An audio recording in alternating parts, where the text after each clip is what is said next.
Asia പ്രവാചകന്റെ പുസ്തകത്തിൽ നിന്നുള്ള വായന. എന്നാൽ ദുഃഖത്തിലാണ്ട് പോയവളുടെ അന്ധകാരം നീങ്ങിപ്പോകും.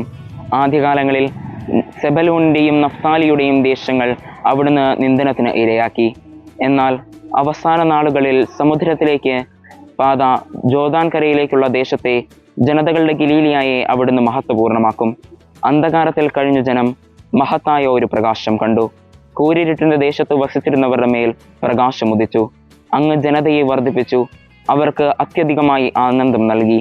വിളവെടുപ്പിൽ സന്തോഷിക്കുന്നവരെ പോലെ, കവർച്ച വസ്തുക്കൾ പങ്കുവയ്ക്കുമ്പോൾ ആനന്ദിക്കുന്നവരെ പോലെ അവർ അങ്ങയുടെ മുൻപിൽ ആഹ്ലാദിക്കുന്നു. അവൻ വഹിച്ചിരുന്ന നുകവും അവൻ്റെ ചുമലിലെ ദണ്ടും മർദ്ദകരുടെ വടിയും മീഥ്യാന്റെ നാളിലെന്ന പോലെ അങ്ങ് തകർത്ത് കളഞ്ഞിരിക്കുന്നു.